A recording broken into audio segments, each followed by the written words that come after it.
Michigan State football, they are set to kick off official visit season this weekend. Who's coming in? What are the big names? And then jumping into the mailbag, we're talking who's going to shine that receiver. And then what do we need to see out of Jaxon Kohler this season? Let's go.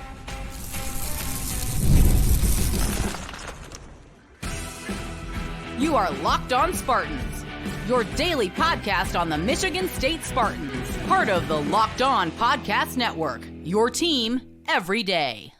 Spartan friends, Spartan family, Locked On Spartans listeners, thank you all so much for tuning in to Locked On Spartans, your team in green and white 5 days a week here on the Locked On Podcast Network. Please rate, review, subscribe, comment below on YouTube. And hey, if you have a question, a comment, you want to reach out, LockedOnSpartans@gmail.com is the best place to email us, or on Twitter, Sheehan_sports. All right, let's get right into it because hey, it is recruiting season again.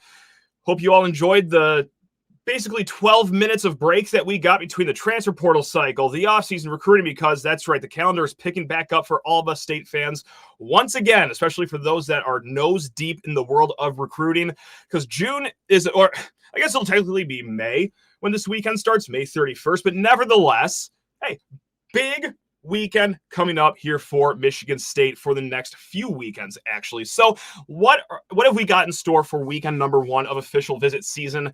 Well, Jonathan Smith and company, they're going to welcome right now 10 visitors to East Lansing. That is per Rivals, the fine folks at Spartans Illustrated. And then also there's one other name from 24/7 Sports that they have confirmed too. But let's just go through all the names of the 10 visitors. We're going to start with the 3 4-star players. The big names coming in, like hailing in from California, 4-star cornerback LaRue Zamorano, top 250 player, the number 22 corner in the nation. Now, this is an important week for Michigan State because the old adage in recruiting is that you want to be either the first visit for these kids, you want to set the tone for the rest of the schools, or you want to be the last visit. You want to have the last word before they make their decision, in theory.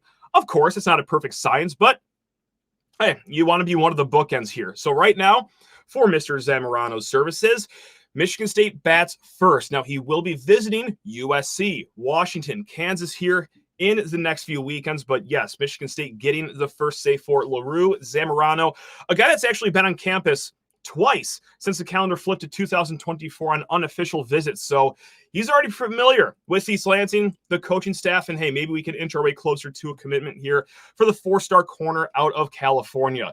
Another 4-star wide receiver, Jeff Exinor, out of the DMV area in Maryland, 6'3", 205-pound receiver.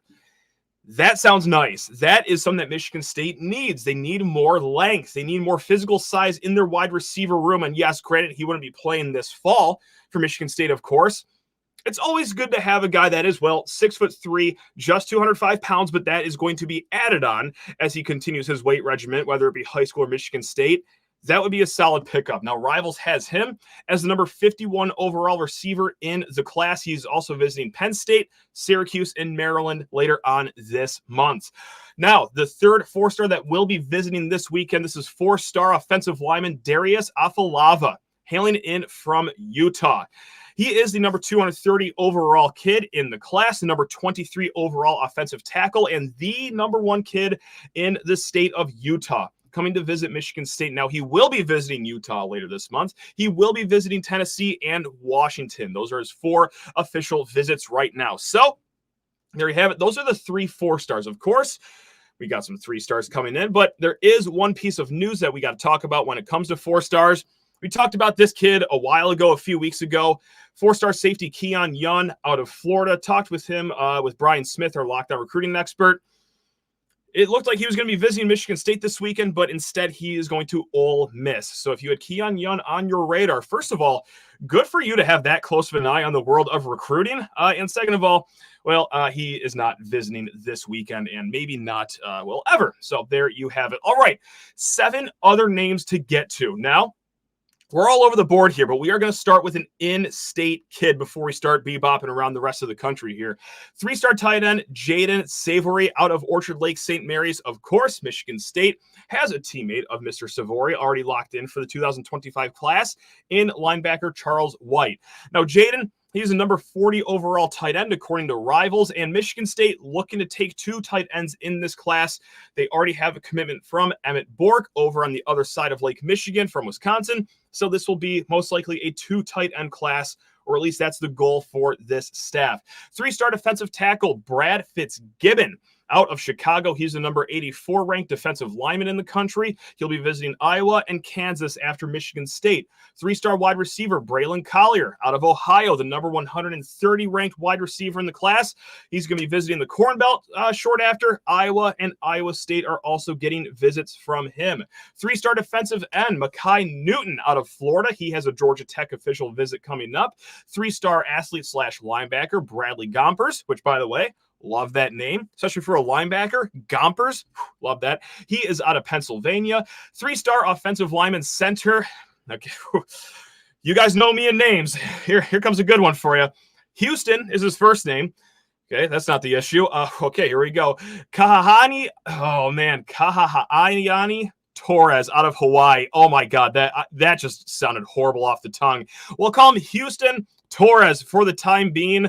Anyway, he is out of Hawaii. He has one of those beautiful Hawaiian last names that just absolutely trip me up every single time. But nevertheless, that would be a solid get to have here. And my goodness gracious, you talk about showing interest in a school. Guys, that is no picnic. Flying from Honolulu to Lansing, Michigan, you know that he has serious intentions of becoming a Michigan State Spartan and checking out this staff. If he is coming in from the islands all the way to Michigan, that is no friendly flight. Anyway, he also has visits with Cal. Actually, I believe the Cal visit already happened. He is already going to be officially visiting Utah and Nebraska in the future. And 24/7 Sports also reporting that 3-star corner George Mullins out of Florida will be visiting too. So, in total class, hopefully you all taken some good notes there. We have 3 4-stars. Now, there are 4 more 4-stars on the schedule for the rest of the month. So, 7 in total as of now. Could change, could also not change. We're going to have to wait and see about that. But nevertheless, that's where we're at right now. And just 1 kid in state right now, because we have 9 different states represented, 4 time zones I'm counting represented. Actually, that might even be 5. Might have screwed up Utah's time zone, but nevertheless, this is just a big way of explaining that, yes, it is going to be a national recruiting strategy for Jonathan Smith, for the whole staff. So there you have it. Again, they're not completely abandoning Michigan. As we already know, they have 3 kids from the Mitten State in this class already. A lot more to come the rest of June. We're going to head to the first mailbag question just because it goes hand in hand with recruiting. This is from JD. Does it seem like Jonathan Smith is taking a Brad Holmes-esque approach to recruiting where he wants to take chances on the developmental 3-star guys in high school or the 3/4th round guys in the end of the draft guys for Brad Holmes and fill immediate needs with more talented kids in the portal, like, you know, your first or second rounds or free agencies, kind of like Brad Holmes would for all you Spartan Lion fans out there? Now, I got to say, like, I do think that Jonathan Smith, he has a vision for recruiting. He wants guys that fit both schematically, which we have seen, you know, with a Charles White, to mention him for the second time. A linebacker with speed can also kind of play that rush edge position over here, or the Samaj Bridgman transfer. That's a guy that could fit 2 needs on a Joe Rossi defense, or also just who you are, like, culturally, as the vision for your program, which is something that famously Brad Holmes and Dan Campbell have done with the Lions too. Like, yes, you have to play football, but you also got to be our kind of guy, if I could borrow from the basketball team. Okay, geez.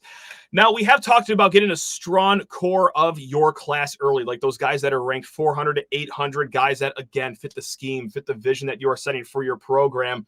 And it's just smart in the sense that you're going after guys that you have a shot with right now, too. Like we said, 7 4-stars are visiting this month. I'm just absolutely fascinated to see what the batting average is on those kids, because the last regime, look, they had 4-stars and 5-stars galore on campus, and I still stand by that. Like, I do not fault the last staff for having that strategy at the top, inviting top 300 kids in left and right. What you do fault them for, absolutely, is not knowing where they truly stood with these kids. Like, a lot of the times, more than it should have happened, they went weeks and weeks into the summer thinking, okay, we're right there. We're the leader of their camp right now. We're looking good. and then it turns out you weren't even one of their top 3 schools. That also goes hand in hand with having a plan B, neglecting those kids that are ranked 400 through 800. I mean, this is something we've talked about ad nauseum with recruiting lately, is that under Mel Tucker, it seemed like by the end of November, they would look around, see they only had 9 or 10 kids in their class, and thought, do we have any Plan B kids that visited in the summer? Anyone that we feel really good about? Any local kids that we could just call? Oh no, they're already all committed elsewhere? Oh, you just kind of neglected them? Sorry about that. So I think it's a more organized, structural process and foundational beginning to with Jonathan Smith, getting a good core early on in your recruiting class. So thank you for the question, JD. And more questions that come from you beautiful people. But first, you need to talk your ears off about the Gametime app, my favorite ticketing app out there, whether it's a concert, a comedy show, theatrical performance, or your good old-fashioned sporting event. Guys, point blank, if there is a ticket for an event, you can find it on Gametime and save. This is my favorite part about Gametime. You're not going to get any riffraff thinking that you have, oh, great, $20 tickets, until you click through the 6 or 7 windows. You get to the very end, and then, oh, my God, what's that, a $39 ticket fee? Where on earth did that come from? No. Gametime, they give you the price right up front. It is easy. They have flash deals throughout the week that slash ticket prices. They have last-minute ticket deals for all you procrastinators out there, like myself, that want to get a ticket as you're walking into the stadium. They have it covered for you, and they're looking out for your wallet right off the bat, too. Download the Gametime app, create an account, and use code LOCKEDONCollege for $20 off your first purchase. Terms apply. Again, create an account and redeem code LOCKEDONCollege for $20 off your first purchase. Download Gametime today. It's last-minute tickets, lowest prices guaranteed. All right, let's keep on swimming in this mailbag. Again, guys, Sheehan_sports on Twitter or lockedonspartans@gmail.com. And if we have not gotten to your question yet, we're going to try to get to early next week, because tomorrow, Graham Couch, friend of the podcast, Lansing State Journal columnist, he is joining the show tomorrow, so do not miss that one. Joshua writes in, good but not proven wide receiver group. Who amongst the receivers besides Nick Marsh will make the most impact? Of course, you got to go right to the top. Montori Foster, your leading pass catcher from last year, but that's an answer that many of us probably already know, right? Jaron Glover is going to have a big season for a few reasons. One, he kind of has to. I mean, Michigan State did lose a good amount of pass catchers from last season, so that's going to be more reps for Jaron Glover. But also, if you want to take hearsay for something, if you want to take that as more than a grain of salt, well, this is your player to do it on. All right. And yes, he only played in 8 games last year. He started in 4 of them. He missed the last 3 due to injury. But in the offseason, look, I know it sounds ridiculous just to say because a kid visited somewhere means that he is the cat's pajamas, but he took an official visit to Georgia, and I just can't ignore that. I just can't say hey, the Bulldogs are bringing kids in for no reason, just for photo shoots left and right. That was fascinating. And then when you pair it with a comment that a year ago, Christian Phillips, this was on the SD4L show, Justin Thin hosts that show with some other goofball, they asked him, hey, who has been catching your eye in practice so far this spring? Immediately before the question was even finalized, he immediately said Jaron Glover. It's Jaron. So we have yet to see it on the field. Again, is that all Jaron's fault? I don't know. You could look at how the offense was called last year. You could look at the quarterback play last year, and you could kind of maybe connect some dots as to why maybe some guys didn't hit their ceiling so early on last year. But that's a name to keep your eye on. And this isn't an answer to your question. I'm kind of deviating here offline, Joshua. But for tight ends, I feel like this is going to be a very productive era of tight end that we are in here at Michigan State. Now, Malik Carr, of course, we saw it at times last year. That was the problem. It was just at times. Whenever he felt like it felt like. But, hey, you guys already know the story about Jack Velling. That's the top tight end touchdown catcher in the nation last year. Brian Lindgren, Jonathan Smith, they do a brilliant job scheming their tight ends wide open more times than not. And also, guys, Brennan Parachek. All right, I know that we have dogged the last staff many a times on this show, but I like to think that we give them a few flowers, the few that they deserve. And that is that their tight end recruiting was pretty solid here, right? It was just, that staff is gone by the time that could fully materialize. Brendan Parachek is as athletic of a tight end as Michigan State has had walk through their program as a freshman, as a sophomore. So with Oregon State last year, running more 12 personnel than average in the nation, and 12 personnel, one running back, two tight ends, so throwing two tight ends on the field at the same time. With them running more of that than the average, I think this could be a big year for the tight end. So it won't all be on the wide receivers. We could be seeing some tight end production that we haven't seen since the good old Josiah Price days. That's a while ago, guys, if you look at a calendar. All right, Upper Deck Jerk Guy, always coming in with great questions. Thank you for being patient in getting to these questions, Upper Deck Jerk Guy. But he has a 3-pack of questions for us. Will a football team ever be ranked in the top 10 again? If so, how long will it take? Yeah, I do. And I know this sounds just like a blind homer answer, but look, just Michigan State's tradition that they do have. I know it's been a rough couple of years here. They are a top 20 revenue school. So as the world of college football changes and money rules everything, I think that number means more than it usually has, right? That Michigan State is an established program. Now, is there some work to do? My God, absolutely. Like, we're talking a top 10 ranking, not a top 25 ranking. But just hear me here. I mean, next year you start with Western, Youngstown, Boston College, all at home. I know you have a road date at USC next year. That'll be tricky. Of course, Michigan's always on the schedule. Penn State, I believe, too. If those games could be all backloaded, like in November, late October, let's say you do start the season undefeated next year, which the junior year, Aiden Childs, you had a few more transfer pieces. Some guys actually get developed by coaching staff. Maybe you do start like 6-0. Maybe you are sniffing the top 10 as early as next season. We will see. I mean the 2025 season when I say next season, by the way. Question number 2. Will basketball's next national championship come under Izzo or a different coach? All right, here's the answer you're all going to hate. I think it's different coach. As much as it pains me to say, I would absolutely love nothing more in life than to be wrong about this. I want to be very wrong on this, but I think it's a different coach. Just plainly because there's no real reason to believe that anything that we've seen in the last 4 years here, that things are trending in the right direction. If we could have a blunt diagnosis of this program. Yes, I know that he got some decent portal players, I got to say, and I make the assumption that it's decent because I think Frankie Fiddler is a pretty good get out of Omaha. Zyman Sapala, we've talked about it for quite some time here, especially with DK in that one episode a few weeks ago. A bit underwhelming, and you can't just, as a powerful program like Michigan State is, you can't just be having like okay signings. Like, you have to shore up any roster shortages with sure things, not gambles, not assuming that guys are going to develop that play in the front court, especially after the last 4 years. Who has developed in the front court? It's no one, if I could just spoil that answer for you. So, no, I do think it is going to be a different coach. And, guys, I get it. Tom Izzo, when he gets into March, his record in the second game of a weekend is impeccable. I know the North Carolina game didn't go as well as last year, but that's kind of the point. You can't always be creeping into March Madness as a 7 seed or an 8 seed, playing with a short deck, a worse roster than the 2 seed or the 1 seed that you were going to face, and assume that you're just going to outcoach the other team. No, like you actually need good players. In this day and age, you can get good players out of the portal.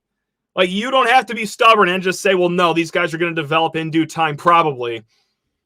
Anyway, again, would love to be wrong about this one.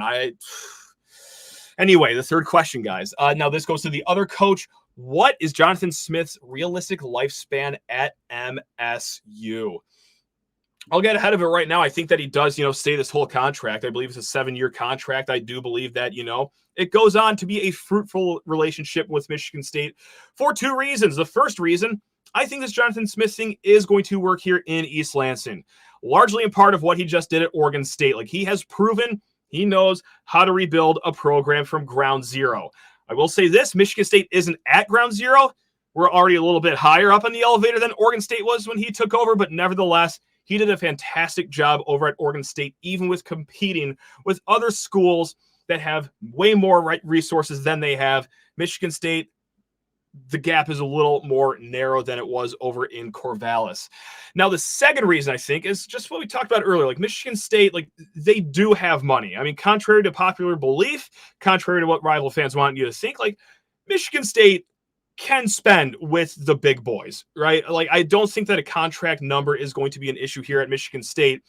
Like we, as if I was, part of the discussions here and I was there for the contract signing, we just gave a guy $95 million, though, for 10 years after one good season.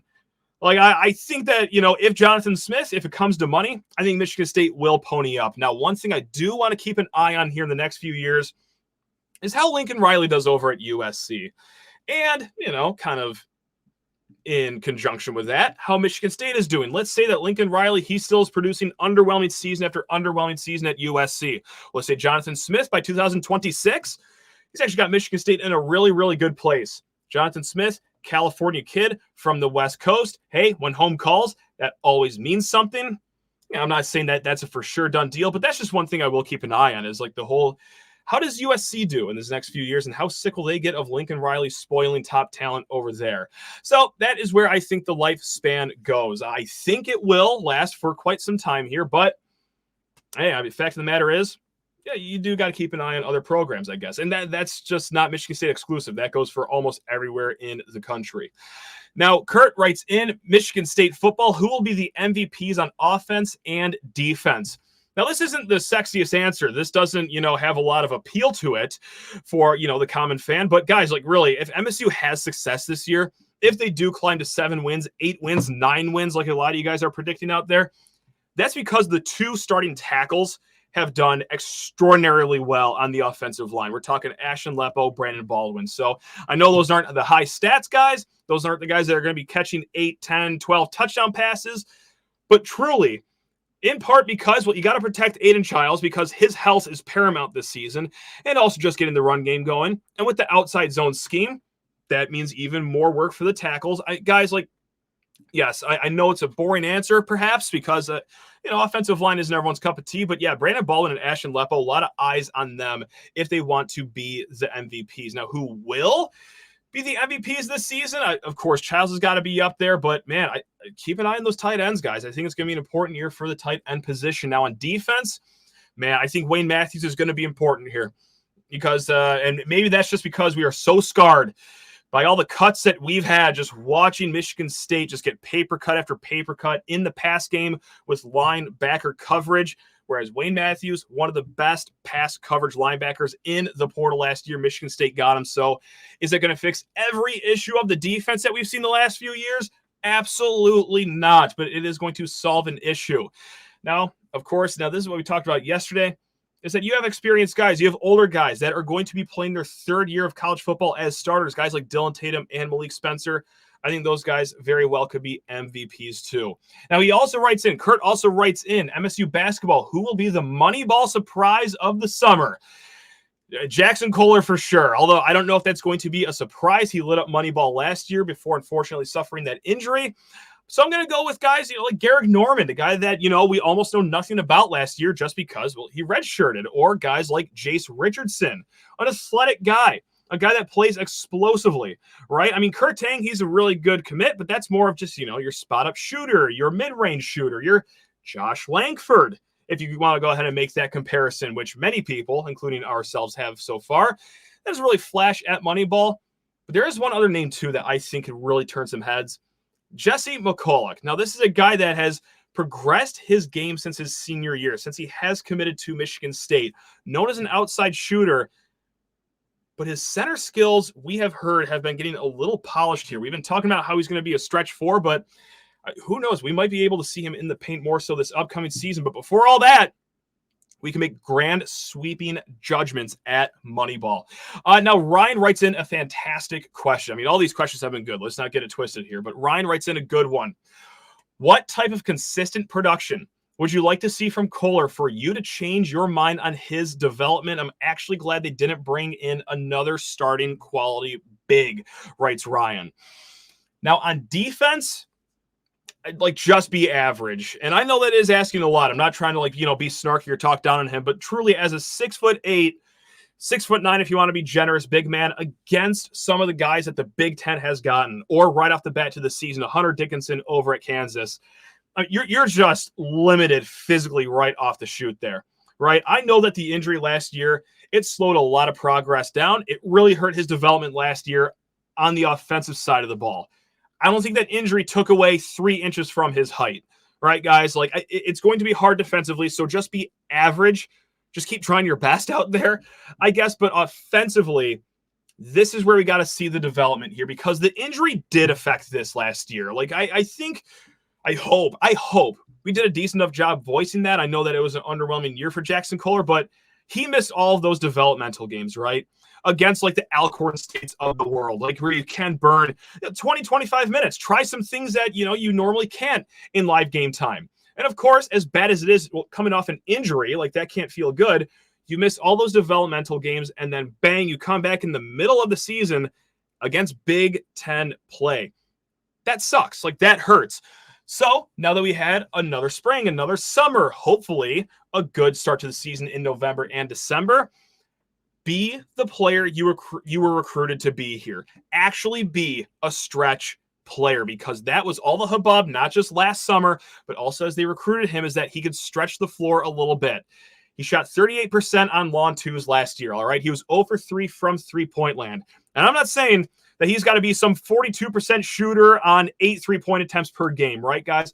But at least give the other team a reason to follow you out on the perimeter, out on that elbow, maybe clear up some more room in the paint. And speaking of paint, the footwork is fine with Jaxon Kohler. I think it's really good footwork that you see from him as he's ducking up and under guys, pump fakes. You know what I'm talking about. It was the finishing at the rim at just 52% last season. That was kind of a backbreaker too.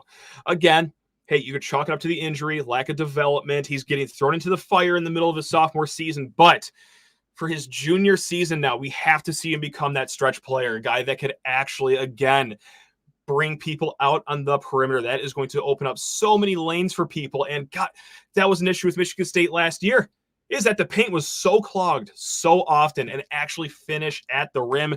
Just be the player that you were recruited to be. So I don't know if you were looking for like, he has to have this many points or this many rebounds per game, but truly it's just be an offensive threat that you were recruited to be here. Now, I Speak in Green and White writes in a 1-2 punch of questions. The first one I don't have an answer for. I'm sorry. It's, did Jeremy Fears end up getting a red shirt for this past basketball season?